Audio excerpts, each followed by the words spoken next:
Welcome to our Coventry Diocese Easter School service. This service is going to take us on a journey called Walking the Way of the Cross. And as you'll see on this beautiful painting, we're going to pause as we go along at all the different places in the story of Easter. So let's get started. There's a story that Mary and the disciples of Jesus, after Jesus had died and risen again, used to follow the way that Jesus had walked on the last night before he was crucified, from the Garden of Gethsemane through Jerusalem and out to Golgotha, to the hill where he was crucified. Even today, people walk this route, and it's called the Via Dolorosa. And you can see in this picture some pilgrims doing just that in Jerusalem, and they've got a wooden cross to remind themselves of what it would have felt like to be Jesus walking the way of the cross. At this first station, we remember Jesus and his disciples in the Garden of Gethsemane. Have you ever experienced walking alongside a friend going through a tough time? Perhaps they've had a fallout with another friend, or a special person has died, or they're having to make a really difficult decision. Maybe you've been that person who does not know where to turn and feels so upset that you really don't know what to do. That is how Jesus was feeling. He knew something terrible was going to happen to him, and he knew it was important that he did what God, his Father, had asked him to do, because it was part of a bigger plan. But it was still not easy. So Jesus went with his friends somewhere quiet and prayed. He left his friends to one side and moved a little bit further on so that he was on his own. It was quite late and his disciples were tired and they fell asleep. When things are hard, having people who care for us, just being around us, even if they don't have anything to say to us, is really helpful, isn't it? Putting your feelings into words and addressing them to God as a prayer might also help. This is what Christians do when they pray. They ask God to listen and be alongside them. Knowing that he is there helps them to feel less alone.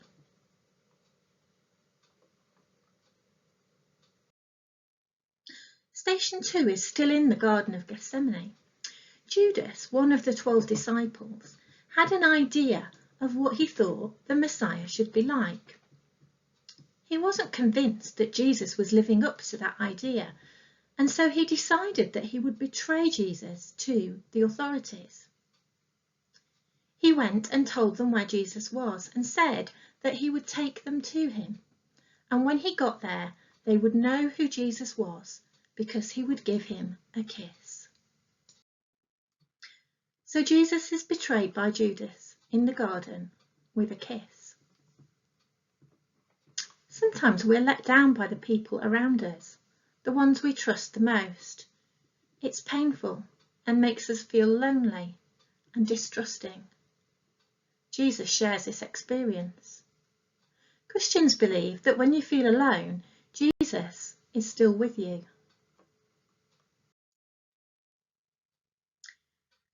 We come to station 3 on our walking the way of the cross. Jesus has been arrested and he's been taken to the high priest's house. The high priest asks him lots of questions and people give lots of evidence against him.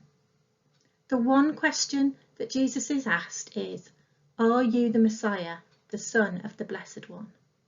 "I am," said Jesus. For the high priest, that was enough, and he condemned him to death. Just like Judas, the religious leaders had read all about a Messiah who was to come and restore their land. And like Judas, Jesus didn't meet their expectations. The religious leaders did not like the Romans who were in control of the land, but they did have an agreement with them that they wouldn't stir up trouble. They were worried that Jesus was stirring up trouble and would mean that the Romans would treat them badly. So they decided to take Jesus to the Roman authorities to have him judged.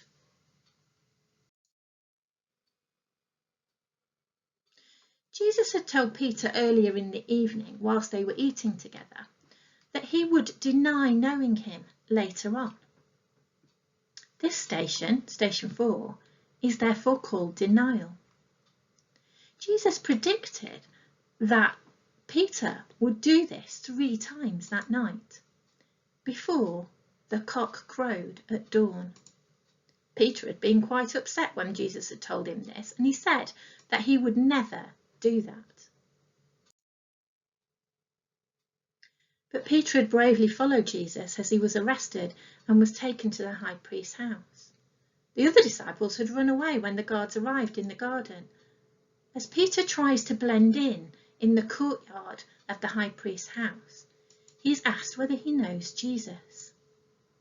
He's afraid and he doesn't want to be recognised. And so, before he knows what's happening, he's denied knowing Jesus 3 times before the cock crowed. Christians believe that when you pretend to not be someone's friend because you're scared, Jesus forgives you. Early in the morning, Jesus is taken to see Pilate. The route from the Garden of Gethsemane to the high priest's house and then to Pilate's government building was up a very steep flight of stairs. Jesus climbed them whilst he was tied up and bound. The religious teachers had decided that they had enough evidence under their own law to find him guilty, and now he was facing the man who could release him or convict him. Jesus knew that his life was in danger, and yet he calmly and quietly answers Pilate's questions. If you read the whole passage in the Bible, Pilate offers the crowds a chance to have Jesus released, but the same people who had cheered him earlier in the week as he rode into Jerusalem shouted, "Crucify." So Pilate washed his hands and handed Jesus over to be crucified. Christians believe that when people blame you for something you haven't done, Jesus is with you and strengthens you. Jesus was treated very badly by the soldiers. They hit him, called him names, and made fun of him. They made a crown of thorns and put it on his head. It would have scratched him and been very uncomfortable. Jesus puts himself in the place of human suffering. He knows what it is like to be bullied for who other people say you are. The soldiers did not know anything about Jesus, and yet they followed the behaviour of the people they looked up to and bullied him. Christians believe that when you are suffering because of what other people think, Jesus is with you.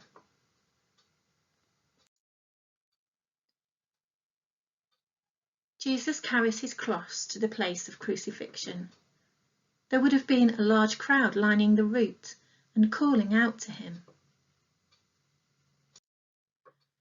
His disciples and followers went ahead of him or followed along, as we find them later on in the story at the foot of the cross.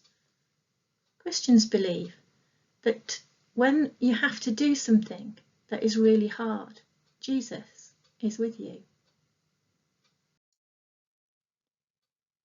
At station 8, we remember that Jesus becomes too weak to keep on carrying his cross.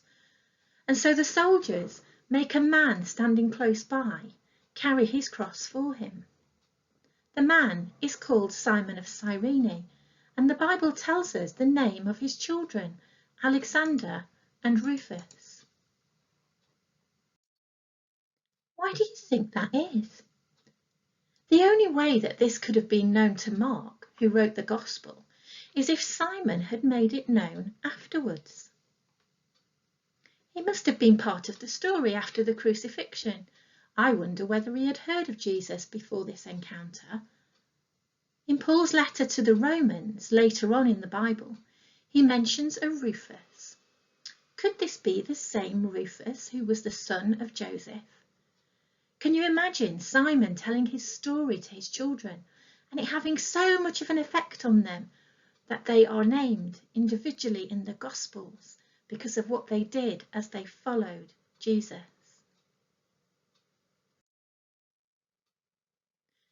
When Jesus was carrying his cross, the Bible tells us that he met a group of women who were crying. Jesus noticed that they were upset and he blessed them. He tells the women not to weep for him, but to weep for themselves and their children. Jesus knows that life is difficult. Previously, when talking to his disciples, he had predicted that he would die. He tells them, "In this world you will have trouble, but take heart, I have overcome the world." Jesus never promises that life will be easy, but he does promise that through his death, all will be renewed and creation will be good again. Christians believe that when things seem impossible, if you pray and ask Jesus for help, he will bless you. At station 10, we remember the crucifixion. As Jesus hangs on the cross, he says these words, "Father, forgive them, for they know not what they are doing."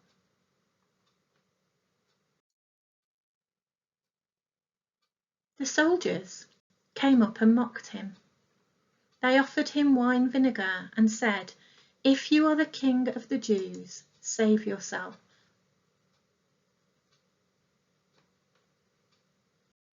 Jesus is crucified with a criminal beside him to the left and to the right. One of the criminals mocks him and tells him to save himself if he is the Messiah. The other one recognises that Jesus is someone who has done nothing wrong. This criminal asks Jesus to remember him when his kingdom comes, and Jesus tells him that he will be in paradise with him that day. What do you think Jesus means by this? Well, Christians believe that by dying on the cross and rising from the dead, Jesus gives birth to a kingdom. We call it the kingdom of God. By calling it paradise, Jesus uses the words found in Genesis, where the Garden of Eden is described. Jesus is saying that by dying, rising, and returning in glory in the future, he makes all things new. The world will return to be how God intended it to be, and we will all see that it is good. In his last moments on the cross, Jesus notices his mother Mary, and that one of his disciples, who he loves, John, is close by. Jesus is concerned about who will look after Mary when he has died, because we think by this time Mary's husband Joseph had also died. Without Jesus, Mary would have been alone, and so Jesus asks John to take care of her. This idea of becoming part of a new family once you become a Christian is seen a lot in the New Testament. The early church were known for taking care of each other and sharing everything that they had. It was this that made them different. As Jesus was dying on the cross at midday, when the sun is usually at its brightest, darkness descended on the land. This must have been very scary. It meant that everyone, not just those at the foot of the cross, knew that something out of the ordinary was happening. I wonder what the chief priests and Pilate thought as they sat in their homes and palaces. Can you imagine the conversations later as people shared their stories of what they were doing when it went dark and thought about what it might mean? Early in John's Gospel, Jesus is described as the light of the world, and he talks to his disciples about being light. As the life drains from Jesus, a new type of darkness covers the earth. Christians believe that when the world feels full of darkness, we can pray to Jesus and ask him to bring his light. Jesus' friends wanted to make sure that his body was placed in a tomb and treated with respect. The next day there was going to be a big religious festival, and so they needed to act quickly because the Jewish restrictions meant that they would not be able to bury or tend to Jesus' body the next day. so they did their best. Joseph, who was an important man and knew the authorities well, went and asked for Jesus' body and offered the tomb that he had prepared for himself. The entrance was sealed with a stone, and Jesus was completely separated from his friends.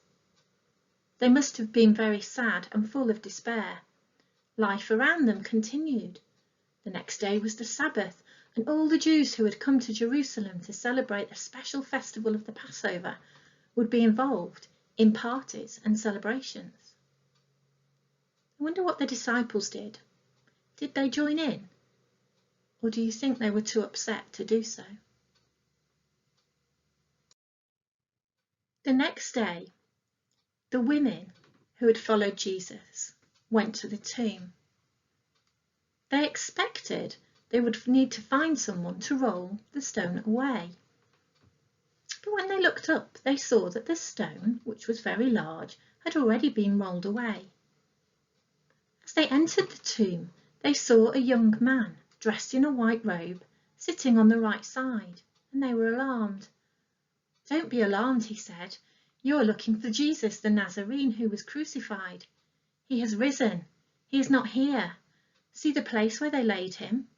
But go tell his disciples and Peter, he is going ahead of you into Galilee. There you will see him, just as he told you." Trembling and bewildered, the women went out and fled from the tomb. But they said nothing to anyone because they were afraid. Mark leaves us with this breathless end to his gospel. The women arrive at the tomb and wonder where Jesus is. They encounter an angel who reminds them that Jesus told them that he would rise from the dead and he would meet them again in Galilee.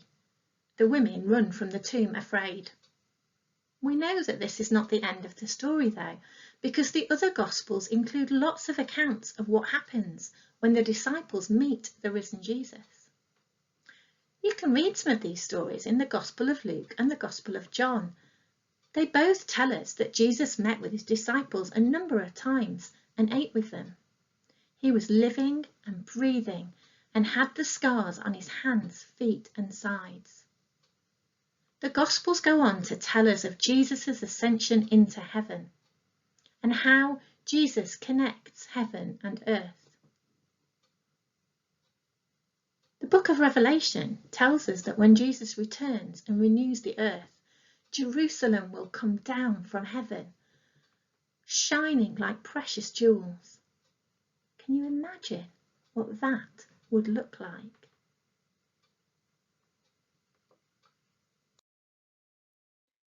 So now we're going to sing a song to say thank you to Jesus for what he's done for us.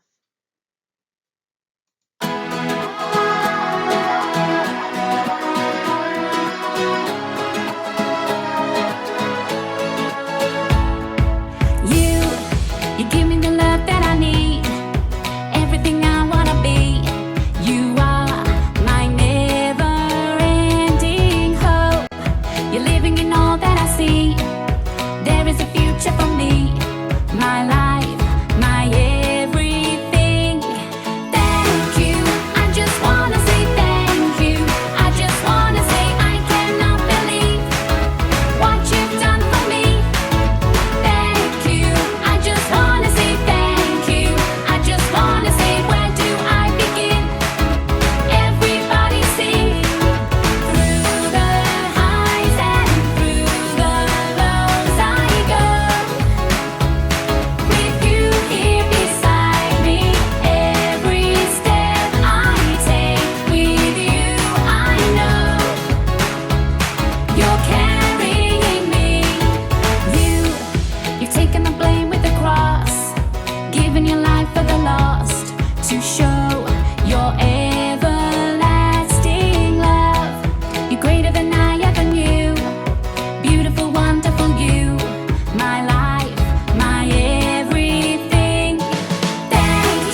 So that just leaves me with the job to wish you all a very happy Easter, and to just say thank you to the children from these schools who created the artwork for the Stations of the Cross.